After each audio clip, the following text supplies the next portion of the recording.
Bonsoir à tous. À la une de ce journal, un redéploiement militaire sur le théâtre de la crise anglophone. Le général Milingui, relevé à la tête de la 21e brigade d'infanterie motorisée, est remplacé par le colonel Diotsa. Cette décision du chef de l'État est-elle liée aux nombreux dysfonctionnements stratégiques militaires décriés sur le front de guerre contre les séparatistes et bandes armées dans le chaudron de la crise anglophone? Analyse et décryptage en ouverture de ce journal. Yaoundé suffoque sous l'effet de la pollution de l'environnement. Il s'agit des ordures ménagères accumulées depuis des mois en plein cœur de la capitale du Cameroun. À l'origine des maladies épidémiques mortelles, la mauvaise gestion des déchets ménagers provoque l'exaspération des populations choquées de payer des impôts sans bénéficier d'une politique d'hygiène et de salubrité adéquate. Vous écouterez le cri de colère dans ce journal.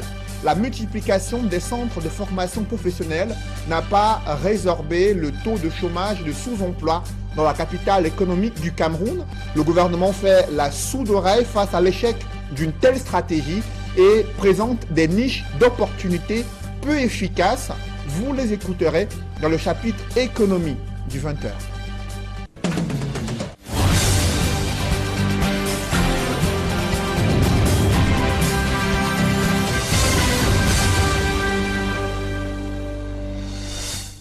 Merci de suivre cette édition complète de l'information sur Equinox Télévision. Le président de la République, chef suprême des armées, a procédé à un redéploiement militaire et stratégique sur le théâtre de la crise anglophone. Le général Milingui a été relevé à la tête de la 21e brigade d'infanterie motorisée et remplacé par le colonel Diotsa.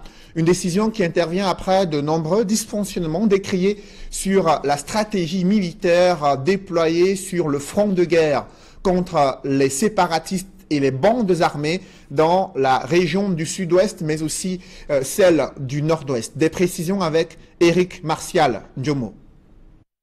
Le général Milingui Nouma Donatien a-t-il été dépassé par les événements dans le sud-ouest du Cameroun?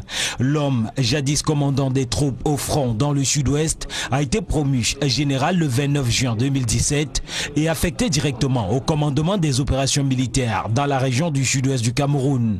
Sous son commandement, la région a enregistré les pires bilans en pertes humaines depuis le début de la crise anglophone.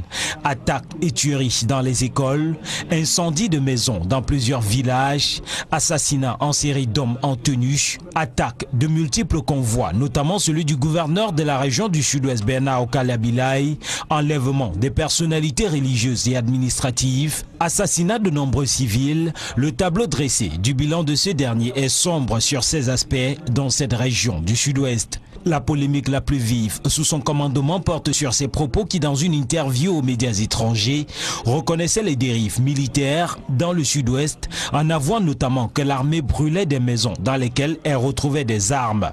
Il avait aussi, dans cette interview, reconnu que les sécessionnistes anglophones avaient une meilleure connaissance du terrain que les hommes en tenue. Il est remplacé à la tête des opérations militaires dans la région du sud-ouest par le colonel David Diotsa, qui s'était illustré dans la lutte contre les coupeurs de route dans le septentrion camerounais. C'est toujours la psychose au ministère des Finances à Yaoundé. Des enquêtes et auditions se multiplient pour démanteler tout ce réseau de mafia, des fonctionnaires fictifs et agents corrompus bénéficiant de salaires et avantages indûment perçus. Depuis quelques jours, certains cadres de ce ministère des Finances ont perdu le sommeil. La cellule informatique a même été mise sous scellé et du coup il y a des craintes que les prochains salaires des fonctionnaires pourraient ne pas passer. Des assurances sont données sans pour autant calmer l'inquiétude des agents de l'État. On fait le point avec Emmanuel Job et Ike Cyril. Vu de l'extérieur, tout se passe normalement au ministère des Finances. Mais une fois rentré dans le bâtiment, ce sont des regards inquisiteurs qui vous accueillent. En réalité, il ne se passe plus un seul jour sans qu'on enregistre un nouveau rebondissement dans ce qu'il convient finalement d'appeler l'affaire de la manipulation frauduleuse du fichier solde de l'État. Installée au cœur du système, la cellule informatique du ministère des Finances, a-t-on appris, seraient désormais sous-scellés. Les enquêteurs du tribunal criminel spécial organisent la patrouille au cœur de ce système et même dans l'ensemble du ministère des Finances. Ce qui pourrait créer quelques désagréments. La fin du mois approche et si la cellule informatique est mise sous scellé, les fonctionnaires et agents de l'État peuvent avoir peur pour leur salaire. Mais puisqu'il faut casser les œufs avant de faire les omelettes, c'est peut-être le prix à payer. Le temps de démanteler totalement le réseau, il fallait bien passer par là. Mais au ministère des Finances, on affirme et on assure qu'il y aura plus de peur que de mal. Les choses vont rentrer dans l'ordre avant la fin du mois et il n'y aura aucune crainte par rapport au salaire des fonctionnaires. Depuis le ministère des Finances à Yaoundé, Emmanuel Diop, Aïk Cyril, Equinox Télévision. Dans le reste de l'actualité, les autorités administratives lancent une nouvelle croisade contre le désordre urbain observé dans certains marchés du premier arrondissement de Douala. Des casses y ont été encore effectuées ce matin et le sous-préfet de cet arrondissement pointe un doigt accusateur sur certains conseillers municipaux complices de cette installation des commerçants sur les emprises de la route, notamment au marché New Daido. Des précisions avec Innocent Abega et Leclerc Sakem. Ce vomissement est celui de l'enjeu de la communauté urbaine de Douala qui détruit les comptoirs, qui écume de manière illégale les parkings du marché des dos ici à Douala. Cette activité qui surprend les commerçants est la deuxième en l'espace d'une semaine. Ces derniers disent payer les droits d'occupation, appelés ici droit des dépotages. Tous payent les tickets, vous leur demandez, là, même mon ami qui a perdu sa boutique là maintenant, vous lui demandez les tickets, il vous sautera les tickets. Il n'y a rien de mauvais, même la dame qui vient de perdre sa boutique là, vous leur demandez les tickets, elle vous présente. Tous payent les tickets. Il y en a des sous-tireurs qui imposent leur loi, qui disent aux autres qu'il faut vous donner, ou à défaut, vous ne vendez pas. Mais entre-temps, ceux qui viennent avec le gilet marqué dessus CDU, ils prennent de l'argent tous les jours, ils prennent 500 francs par commerçant. Et maintenant, quand vous arrivez là avec tout ceci, ils s'enfuient, ils enlèvent les gilets, ils se cachent. Certains sont même dans la foule. La dernière fois, quand il y a eu des cas ici, ils ont fui. Mais le lendemain, ils sont revenus. Alors, faisant comprendre que non, n'ayez pas peur, ça peut aller. Cette deuxième phase de destruction permet de décongestionner non seulement les parkings, mais également les voies d'accès dans cet espace marchand et ses environs. Au milieu des commerçants qui pleurent, un homme politique, Elimi Lobet, redoute le laxisme des gestionnaires de l'espace commercial qui ont prospéré. Un phénomène aujourd'hui difficile à maîtriser. Ceux qui s'organisent pour vendre sur la voie publique empêchent le fonctionnement des villes. Et la loi interdit sur l'étendue du territoire d'une commune d'édifier à titre précaire ou définitif quoi que ce soit qui soit susceptible d'empêcher le bon fonctionnement de la ville. Vous ne pouvez pas prétendre gagner de l'argent en empêchant que les acheteurs n'accèdent à votre marchandise. Les autorités doivent donner l'exemple. Ne prélevons pas les impôts sur des activités interdites par la loi. Parce que chaque fois que vous allez prélever un impôt sur une activité interdite par la loi, vous légitimez l'activité. Il faut que les maires et les responsables des collectivités territoriales fassent leur aggiornamento sur la façon dont ils ont géré la loi portant fiscalité locale. Le sous-préfet du Douala Premier, garant de l'ordre public, entend faire respecter les règles qui caractérisent les gestions des espaces publics. Nous sommes sur la voie publique là où nous sommes là. Mais les gens envahissent la voie publique et du coup les gens ne peuvent plus passer et du coup ce n'est plus la voie publique. Or il s'agit bien de la voie publique. Donc nous sommes arrivés ce matin parce que monsieur le préfet nous a instruit de revenir pour remettre de l'ordre dans cet espace marchand. Et des moyens ont été mis et nous sommes heureux d'avoir fait ce travail, d'avoir libéré l'entrée du marché. Parce que les différents coordonnateurs de cet espace marchand ont construit des boutiques sur l'entrée du marché et du coup les gens ne peuvent pas accéder à l'intérieur du marché alors même que l'intérieur du marché est vide. Est-ce que c'est normal? L'objectif de cette opération pour l'autorité administrative vise à amener ces commerçants à occuper les comptoirs restés vides à l'intérieur du marché d'Aïdo. Au-delà de cette lutte contre le désordre urbain, la politique d'hygiène et de salubrité reste inefficace dans les principales villes du pays. Depuis quelques mois, Yaoundé suffoque sous l'effet de la pollution de l'environnement. Il s'agit des ordures ménagères accumulées depuis de nombreux mois en plein cœur de la capitale. À l'origine des maladies épidémiques mortelles, cette mauvaise gestion des déchets ménagers provoque l'exaspération des populations choquées de payer les impôts sans bénéficier d'une politique d'hygiène et de salubrité efficace. Reportage avec Joël Essengue et Guy Zogo.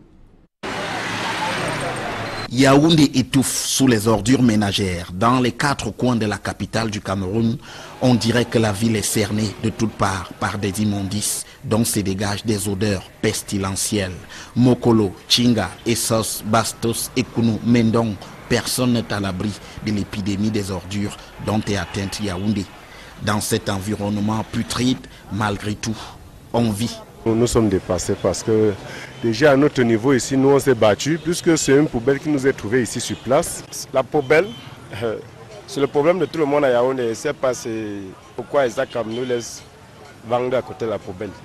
Parce qu'avant, ils dégageaient tout ça, mais maintenant, on ne sait pas. Ça devient un dépôt de poubelle. À Mokolo, par exemple, les commerçants ont le malheur de voir leur lieu de travail désormais transformé en point de chute de toutes les ordures de l'arrondissement de Yaoundé 2, avant leur acheminement en Kolofoulou par Isakam pour enfouissement. C'est le constat qu'on a fait, c'est comme si quand ils portent dans tout l'arrondissement de Yaoundé 2, ils viennent déposer ici avant de porter avec les bennes à les déposer à soi. Il n'y avait pas de poubelle ici, c'était un endroit très bien puisqu'il y avait les hangars à cet endroit. Alors, quand ils ont commencé avec cette affaire du bac, nous on s'est battus comme on pouvait se battre, on a interpellé jusqu'au percepteur, bon, ça n'a pas marché. Au fil du temps, c'est une certaine lassitude qui semble s'être emparée de la capitale au sujet des ordures ménagères, au point où l'on s'en accommode. Ainsi, au menu quotidien des Yaoundéens, outre leur repas traditionnel, figurent les mouches gorgées de souillures tirées des immondices, lesquelles parcourent les étals des marchés, produits de consommation divers dans l'indifférence généralisée. Les miasmes ne sont pas en reste, de sorte qu'à chaque grand carrefour où l'on retrouve généralement les poubelles, la mine serrée, à pied ou à bord des véhicules, les Yaoundéens s'abreuvent de cette dose pestilentielle sans mot dire. Depuis longtemps, ils ont renoncé à attendre une issue salvatrice. Pas même Gilbert Chimevouna, le délégué du gouvernement auprès de la communauté urbaine de Yaoundé, affublé du pseudonyme de Jack Bauer, expression pour beaucoup de sa puissance, n'élève le petit doigt face aux ordures à Yaoundé. L'insalubrité semble avoir eu raison de son entrain.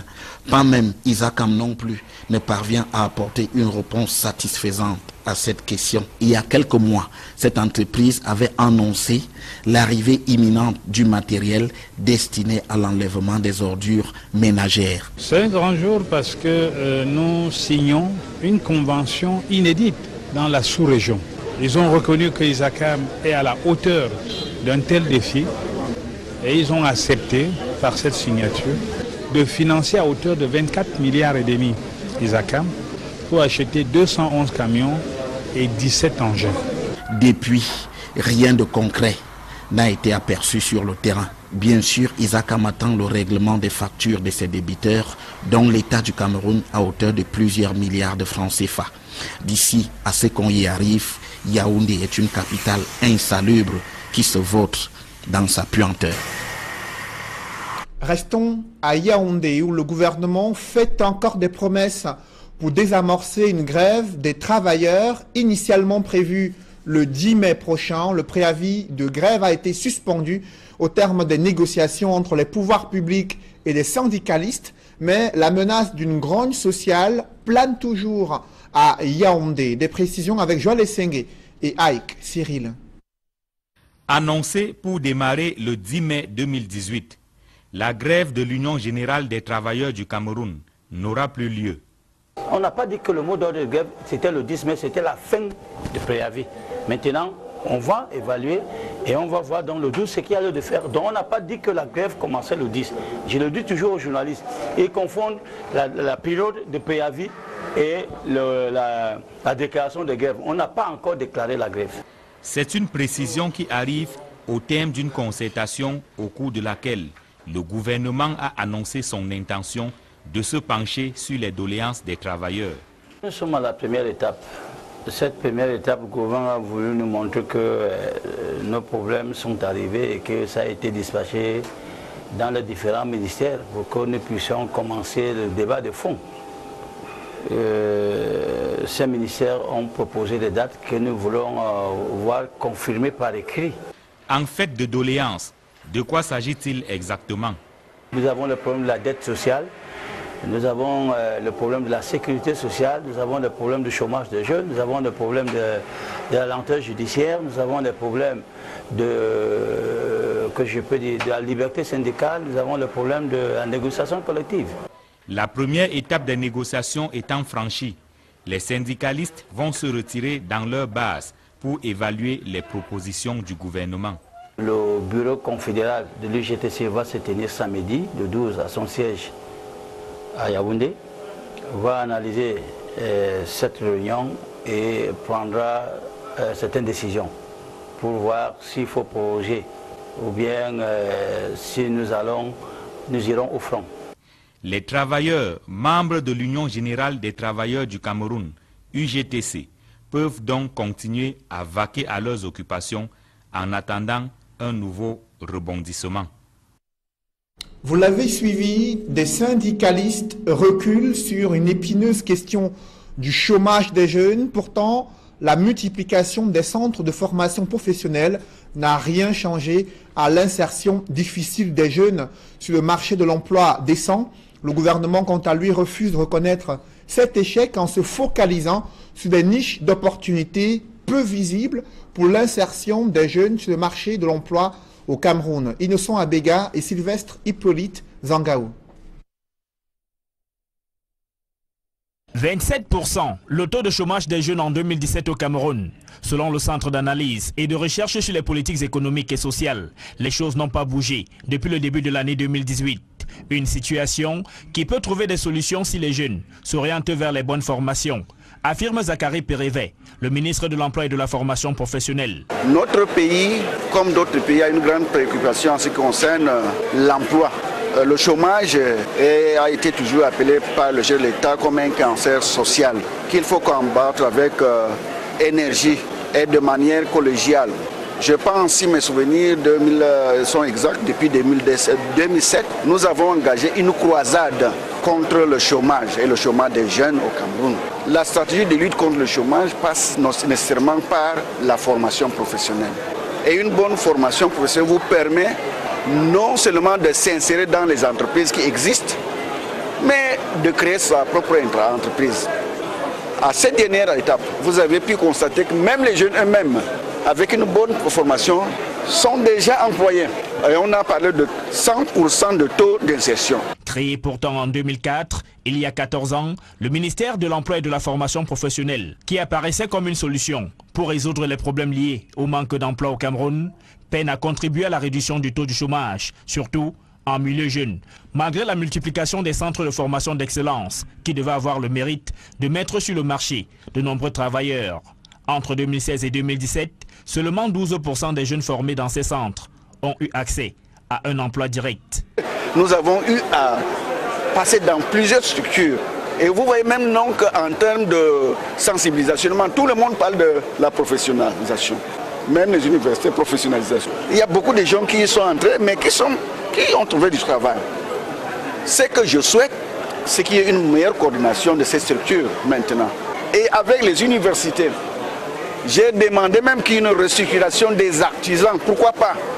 Nous avons des mécaniciens dans ce pays, nous avons des menuisiers. S'ils sont bien regroupés dans des centres pareils, ces catégories d'emploi peuvent trouver des appuis techniques.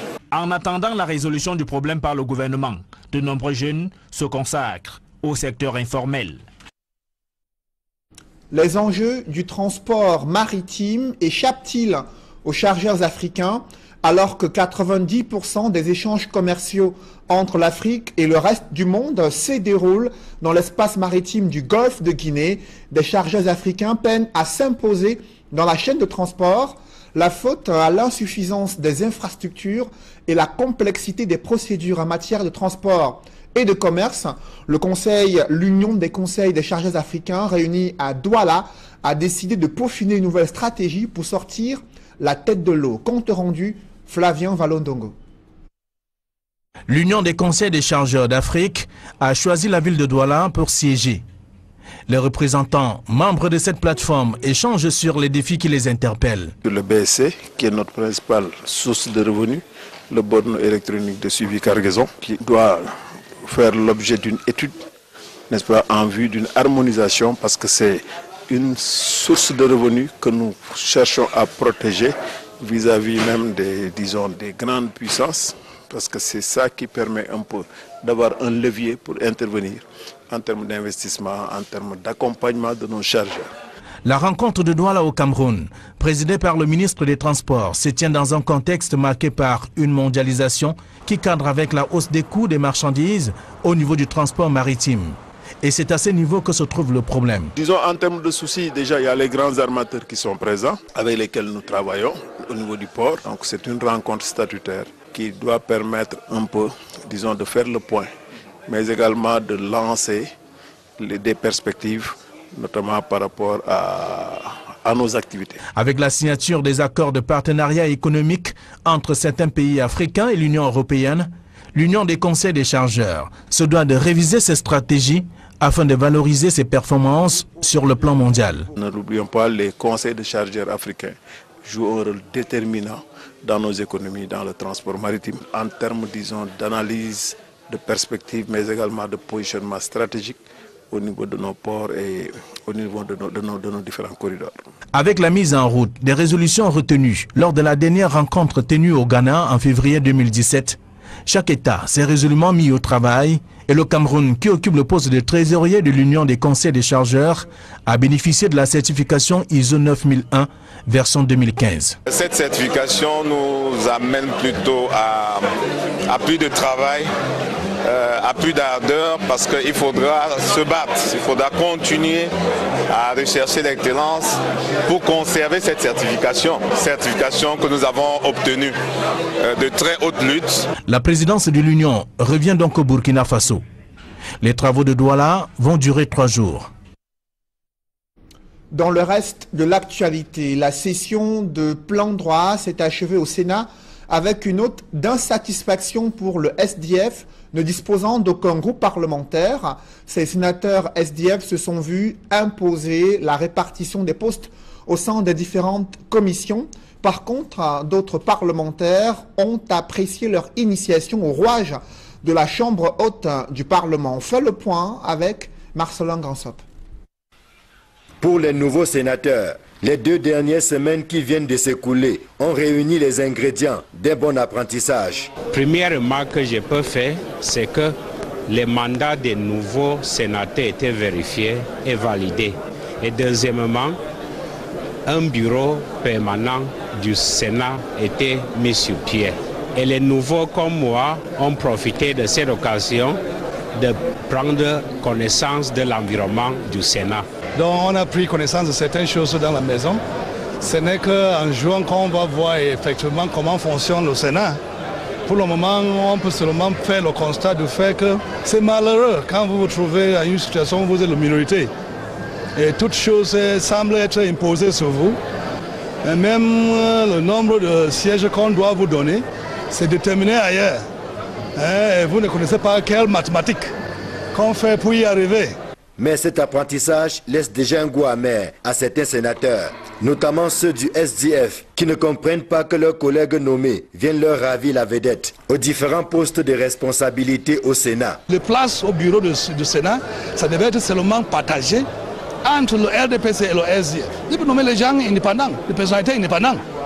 Et le décret qui les nomme ne dit pas de quel parti il les nomme. Mais subitement, quand il arrive au Sénat, il assume le rôle d'un parti politique et il partage les places. Je ne vois pas ça comme vraiment normal. Qu'ils soient nouveaux ou anciens, les sénateurs voudraient surtout travailler dans de bonnes conditions. L'expérience de la première législature a dévoilé un déficit criard d'infrastructures. La preuve, 5 ans après, le Sénat n'a pas toujours de siège propre. Ce qui préoccupe au plus haut niveau Marcel Nyadjifenji, qui en a fait large écho dans son discours. Le président du Sénat a été très positif dans son discours. D'abord, de dire que le secrétariat doit veiller par ses instructions pour que les conditions logistiques et financières soient peut-être bien encadrées pour que les sénateurs livrent leur mission de sénateur plus bien. Cela m'a beaucoup marqué. En prenant congé de ses collègues, le président du Sénat leur a demandé de se donner à fond pour la préservation de la paix, la défense de l'unité nationale et de l'intégrité territoriale, sans oublier l'amélioration permanente des conditions de vie des populations. La capitale économique du Cameroun se mobilise pour célébrer la fête de l'unité nationale. Les préparatifs vont bon train. Des innovations sont prévues dans la ville de Douala. Le gouverneur a réuni les différentes commissions pour pencher sur ce sujet à 12 jours de la fête de l'unité nationale. Des précisions avec Mitterrand-Dame et Xavier Foucault. Les 11 commissions constituées lors de la réunion du 25 avril dernier ont rendu leur copie pendant la deuxième rencontre préparatoire de ce jour.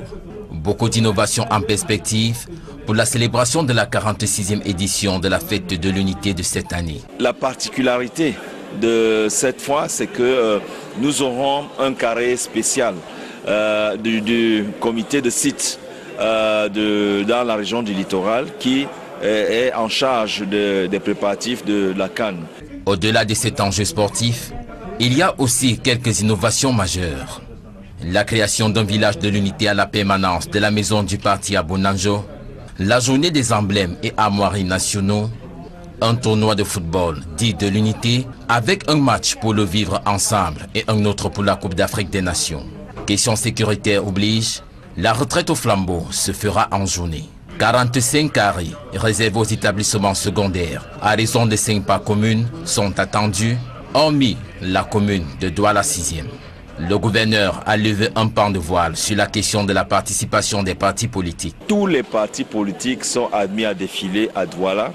Cependant, nous tenons à ce que les uns les autres se fassent enregistrer jusqu'au 11 mai.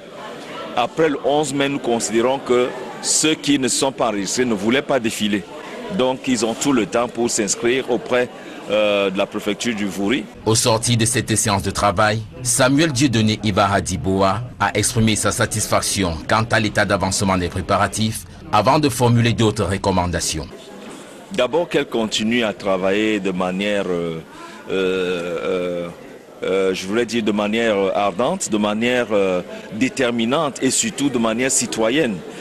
Que les uns et les autres trouvent, n'est-ce pas, des astuces qui permettent toujours d'avoir un plus, parce qu'il est question de manifester l'unité, le vivre ensemble, et puis, comme l'a dit Kanalassa tout à l'heure, qu'on ressente, n'est-ce pas, le multiculturalisme, le bilinguisme dans la région du littoral. Le rendez-vous est donc pris pour le 12 mai 2018, pour le début des activités qui commencent avec la grande marche de l'unité, que suivra une prière interreligieuse. Vous le vivez certainement chez vous, votre habitation confrontée à l'humidité, bien plus qu'un simple problème esthétique. L'humidité apparaît sur les murs et engendre la dégradation des matériaux, la pourriture de la charpente qui est fabriquée en bois, mais aussi l'instabilité de la structure du bâtiment. Des experts en bâtiment réunis à Douala préviennent les différents responsables des chantiers que l'humidité est également l'une des causes de l'effondrement des immeubles. Comment éviter de tels drames? Élément de réponse avec Warren Zede et Flavien Dongo.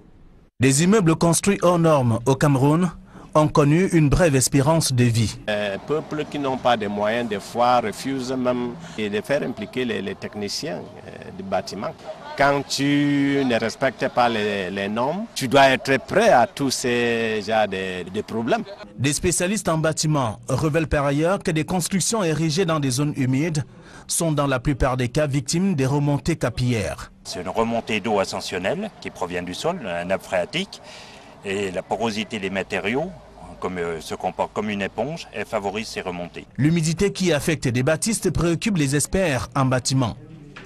L'effondrement des immeubles, la chute des pans des murs sans secousse sont en partie la conséquence de l'humidité. L'humidité a deux impacts principaux. Dans un bâtiment, c'est déjà une question d'esthétique au départ. L'esthétique du bâtiment, il y a moisissure, il y a peinture qui se décolle. Pour faire face ou éviter ces désagréments, les experts en bâtiment recommandent la thérapie. Et le boîtier, il les met en sens inverse. Donc c'est une question de... Il y a un qui monte et l'autre qui descend et ça neutralise. On a un produit qui malheureusement vient pour résoudre les problèmes après coup et qui malheureusement a un coût parce qu'on a une obligation de résultat.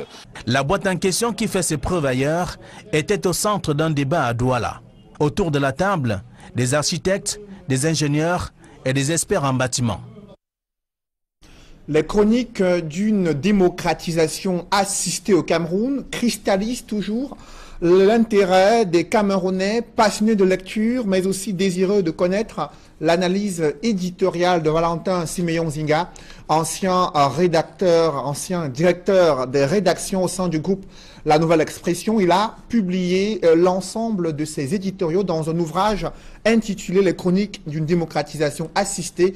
La dédicace a drainé du beau monde à Douala. Des précisions avec Julienne Berthe-Bissaille. Rarement des journalistes ont pris position dans un ouvrage en contexte politique au Cameroun.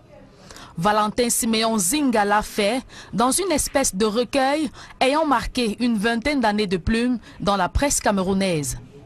Cameroun, chronique d'une démocratisation assistée, tel est le titre de cet ouvrage qui met en lumière le vécu d'un éditorialiste sur la scène politique, économique, sociale et sportive. Le premier repère, c'est que j'essaye d'interroger les pratiques journalistiques au Cameroun à travers la mienne propre, à travers un genre qu'on appelle l'éditorial, et j'essaie de sonder à quel point un éditorial, tout en étant un article d'opinion, c'est-à-dire une prise de position, peut gagner en densité, en consistance, de manière à être promu ou perçu comme un repère à la fois à l'intelligibilité des situations, mais également un repère d'action pour un certain nombre de choses. L'ouvrage, cisaillé en 5 parties, est une espèce de prise de position de l'auteur sur les faits majeurs ayant marqué la vie nationale pendant des lustres. Il jette un regard sur la modernisation de l'appareil électoral.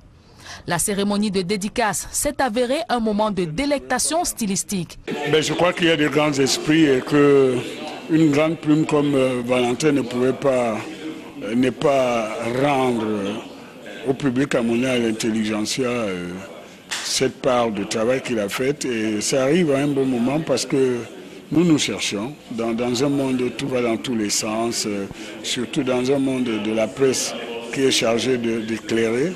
Je pense qu'il apporte une contribution pour montrer qu'on peut travailler dans la sérénité et ne pas tout verser dans le populisme et n'importe quoi. C'est le regard d'un homme politique parmi tant d'autres présents dans la salle. Parce qu'il s'agit avant tout d'un journaliste, les figures connues de la presse camerounaise ont bien voulu partager ce moment. Valentin Siméon Zinga nous inflige une belle leçon d'honnêteté. Parce que s'il avait écrit des chroniques il y a 10 ans, qui ne reflétaient pas la réalité, il n'aurait pas le courage de les reproduire aujourd'hui. S'il arrive à les reproduire alors qu'il les avait publiés, sans savoir ce qui se ferait dans 10 ans, c'est qu'il est dans la justesse. Donc la première leçon, c'est que le journaliste actuel doit s'engager à être aussi juste et aussi vrai dans ce qu'il fait. Au finish, c'était moins une conférence de rédaction. Cela avait tout l'air d'en être une. D'abord, qu'elle cesse d'être à la remorque des événements, qu'elle s'attelle à les annoncer, sans doute aussi à les prévoir et à les prédire. 2, qu'elle se mette au service d'un idéal qui est un idéal extraordinairement humain, qui est l'idéal de la paix. Ce disant, je n'assigne aucune fonction combinatoire à cette presse-là. Chacun prend ses responsabilités. Le dispositif démocratique confère à la presse un rôle précis, un rôle de contre-pouvoir, un rôle de watchdog. Est-ce que la presse camerounaise a réussi à jouer ce rôle? Je suis en droit d'en douter. Tout est donc dit pour cet ouvrage qui compte 289 pages et qui sert de repère aux professionnels de médias. À 2 ans de l'élection présidentielle en Côte d'Ivoire, le parti au pouvoir se déchire avec ses principaux alliés, le Parti démocratique de Côte d'Ivoire, profondément divisé sur la question de l'alternance en faveur d'un candidat issu du PDCI, si d'aucuns sont favorables à l'organisation des primaires pour désigner le candidat du RHDP. D'autres, par contre, pensent que c'est le candidat du PDCI qui doit être naturellement le successeur de Alassane Ouattara. Une situation qui crée déjà de vives tensions en Côte d'Ivoire. Serge Alain Otto. La question de l'alternance en faveur d'un cadre issu du PDCI-RDA continue de diviser la majorité présidentielle en Côte d'Ivoire. Pour le RDR, entité du RHDP, réunie en congrès extraordinaire à Abidjan, l'élection présidentielle de 2020 se fera avec le candidat issu des primaires du parti unifié. Alassane Dramane Ouattara pense que c'est le meilleur choisi par les militants du RHDP qui devra solliciter les suffrages des Ivoiriens en 2020. En clair, les candidats à la candidature RDR seront bel et bien en compétition avec ceux du PDCI-RDA. Cette position divise naturellement les héritiers d'Houphouët-Boigny au sein du PDCI-RDA. Des sons de cloche discordants se sont encore fait entendre le week-end dernier. Samedi 5 mai, alors que Henri Konan Bédié soufflait sur sa 84e bougie à Daoukro, une cérémonie pour lui rendre hommage était organisée à Kounfao, au nord-est de la Côte d'Ivoire. Maurice Kakou Guikaoué, fidèle numéro 2 du Sphinx de Daoukro et acteur de la ligne du parti, a réaffirmé au cours de cette cérémonie boycottée par les ministres et présidents des institutions issues du PDCI la volonté de rupture avec le Rassemblement des Républicains. Pour lui et tous les tenants de l'aile radicale du PDCI, après avoir conduit le RDR à la victoire au présidentiel de 2010 et 2015, il revient au RDR de retourner l'ascenseur au PDCI-RDA en 2020.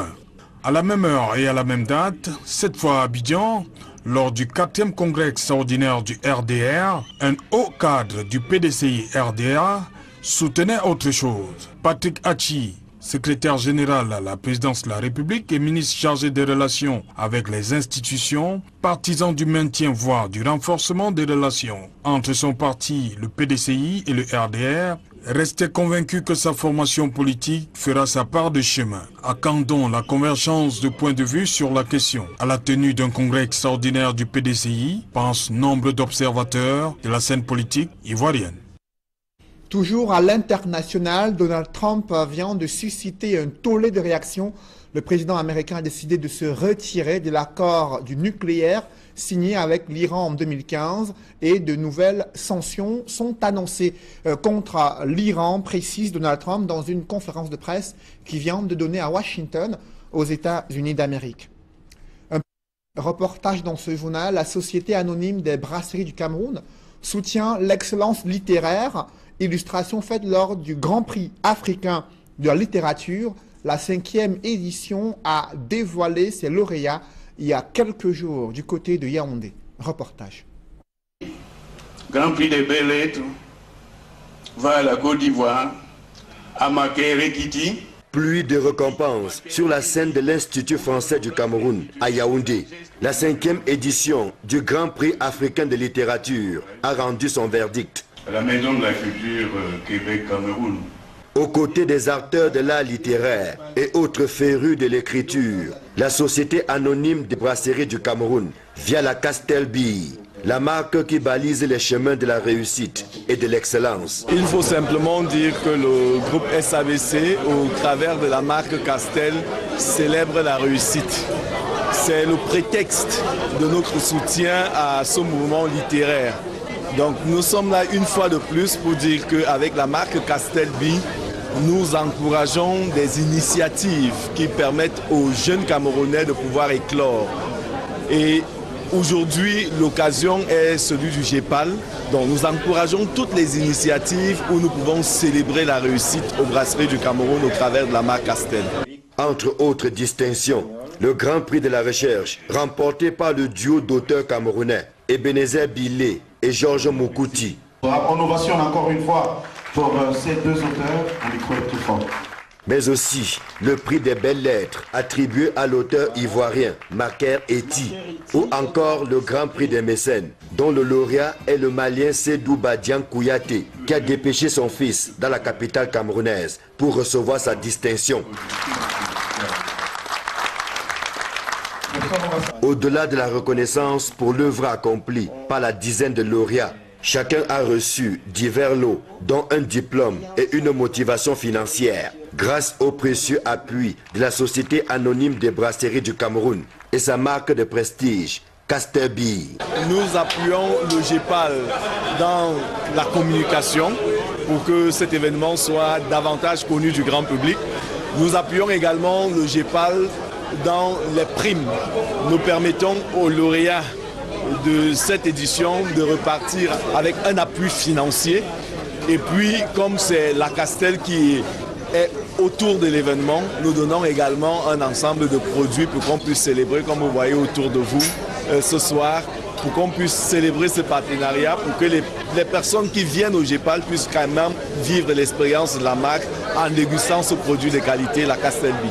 Pour les initiateurs du Grand Prix africain de littérature, dont le professeur Ebenezer Djomwele a présidé le jury de la 5e édition, le soutien de la SABC est précieux à plus d'un titre et traduit l'engagement de cette entreprise citoyenne à encourager l'excellence à travers la promotion de la littérature. Je crois que les grands prix des associations littéraires qui sont à leur 5e édition aujourd'hui ont toujours été soutenus par la marque Castel Beer. Je crois simplement que depuis le début de cette aventure, Castel a été d'un appui formidable à nos côtés. C'est vrai, c'est un événement littéraire, vous me direz, mais ce prix littéraire a connu tout son succès évidemment à travers cette marque-là. Nous avons tout à gagner à ce que Castel soit aux côtés des GEPAL. C'est un appui très fort pour lequel il est pour nous et donc nous méritons simplement de travailler ensemble pour que la littérature continue d'exister dans le monde parce que les GEPAL aujourd'hui sont internationalement représentés par des ouvrages qui nous sont parvenus de tout le monde entier. C'est dans une ambiance conviviale que les rideaux se sont refermés sur cette 5e édition du GEPAL. Rendez-vous est pris pour la 6e édition, toujours avec le partenaire de poids et de choix, la Société anonyme des brasseries du Cameroun et sa marque de prestige et de réussite, Castel Beer. Mesdames, Messieurs, c'est la fin de ce journal. Merci de l'avoir suivi. Juste après cette édition du 20h, retrouvez l'émission Parole de femmes présentée par Julingue Nyondé. Bonne soirée sur cette même antenne.